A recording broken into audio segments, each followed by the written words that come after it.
If you want to play Hanzo in Overwatch, you're going to need one thing. Luck. Alright guys, that's it for the video. Make sure to smash that subscribe... No, I'm obviously joking. Yeah, sometimes you hit a lucky shot, but Hanzo is actually a hero that requires a lot of skill. Now yes, having cracked aim will certainly help you, and I can't magically make your aim better, but what I can do is show you how to maximize your potential even if your aim sucks. That's right, I said it, you don't need good aim to kill people with one of the most aim-dependent heroes in the game. Alright, let's get started. Before we get into his abilities, let's talk about the aim because I know that's what most of you care about. Hanzo is unique in that he has a bow and arrow, which is one of the few projectile weapons in the game, and with the exception of Torbjorn, Hanzo has the only primary fire with bullet drop. Arrow drop? I don't know, whatever. How long you charge the bow determines how much damage it deals, ranging from about 27 damage with no charge to 125 with full charge, not counting headshots. It's important to note that his arrows also travel slower through the air if not charged all the way, which will impact your aim. I suggest always charging all the way, so that you only have to learn one arrow speed and drop.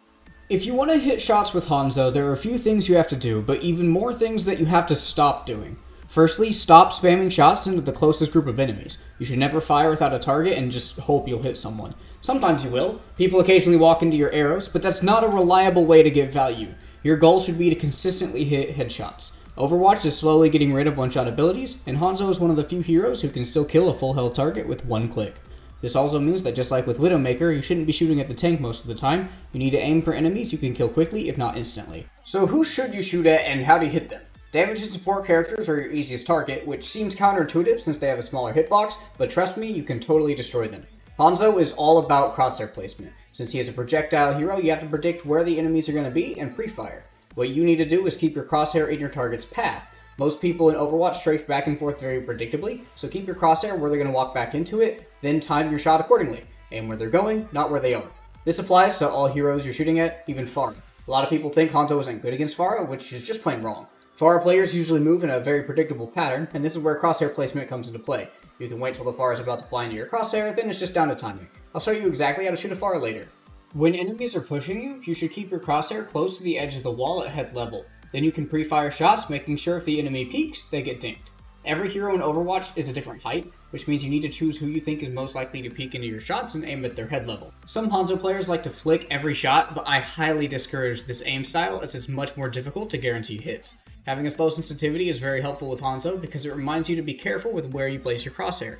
I once heard Ard, one of the best Hanzo players, explain aiming like this. You want to play the game as if you're watching a movie at the cinema. Slow pans to track the enemy perfectly. Remember that each of your arrows can change the course of a fight, so don't spam recklessly. Make every shot count.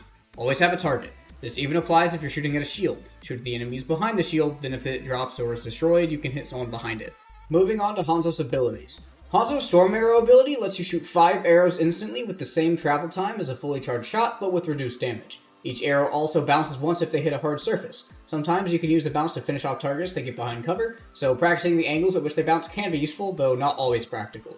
A lot of people try to use this ability to finish off enemies they already hit, which honestly, it's not that good for. Each arrow only deals 65 damage, which means if you hit a 200 health target with one body shot with a full charge, it still takes 2 Storm Arrows to finish them.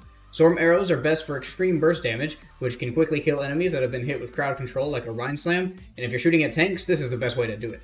Use this ability when you're certain that you can hit all or most of the shots to finish some kills. Hanzo's Sonic Arrows reveal enemies near where it lands in a similar way to Widowmaker's ultimate. If fired in conjunction with the Storm Arrow, it will bounce like a normal Storm Arrow before giving you wall hacks. If you stick a Sonic Arrow to a shield, it'll stay on the shield until the shield is gone, then it will drop to the ground, and the same thing happens when a stuck enemy gets cleansed. Use it mostly around corners when the enemy is pushing, giving you and your team an advantage when defending. You can also shoot it in places you're afraid of getting flanked from to ensure that you're aware if anyone goes to that area. Sonic Arrow also reveals Sombra during stealth. Hanzo's ultimate ability, Dragon Strike, is one of the hardest ultimates to get value from. It sends out 2 dragons in a straight line for an infinite distance, but the radius of the dragons is only 4 meters, meaning if you time it wrong or throw it at a bad angle, it's almost useless. The obvious way to use it is in close corridors where the enemy team has nowhere to run, but if you're on a more open map, this can be difficult to do. Many times you can combo with abilities or other ultimates that restrict movement, like Zarya's Gravitational Surge. However, if you don't have a good combo, one way I like to use it is to split up the enemy team. If you throw a Dragon Strike at a corner where the enemies are, it forces the enemies around that corner to back up, while not letting the enemies that are already in the open run away. This is called zoning, and can net you easy kills, even if the ultimate itself doesn't get any. Keep in mind you can build Dragon Strike much faster than other ults, so don't be afraid to use it anytime you see that you might get some kind of value.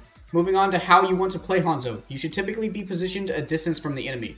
Hanzo has no damage fall off and is therefore technically considered a sniper, though his arrows are difficult to hit at long ranges due to arrow drop.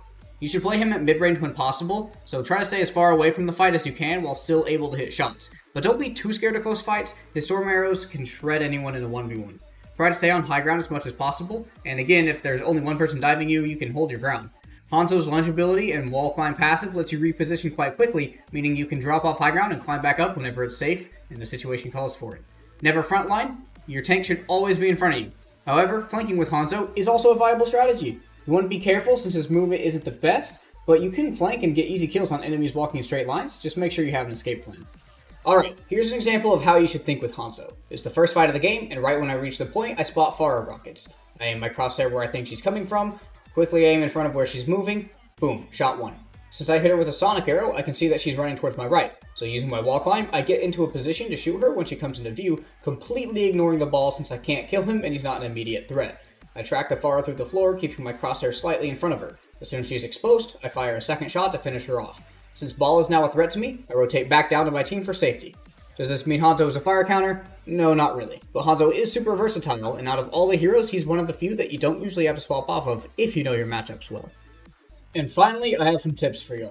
Tip number 1. Remember that Hanzo is a carry pick. High damage doesn't matter for him, you need as many kills and final blows as you can. This means aim for headshots as much as possible. I promise if you get good at hitting headshots, you will be so much better than if you only go for the easier body shots. Even if you just get one headshot kill per fight, that already heavily swings the advantage in your team's favor. Tip number 2. If you do get dived and you don't have any teammates with you, first of all, try to avoid that, but also don't try to run. You do not have the mobility to outrun a Tracer or Lucio, but what you do have is the ability to kill them, so if you're going to go down, try to take someone out with you first. Final tip, I bet most of you didn't know this, you cannot animation cancel his shot cooldown. With any hero in Overwatch, you can melee towards the end of your reload to cancel the animation and get back to firing. However, with Hanzo, since he doesn't have to reload, if you melee in between shots, the recovery time is just paused. Just something to keep in mind if you go for a body shot melee combo on a Tracer or something.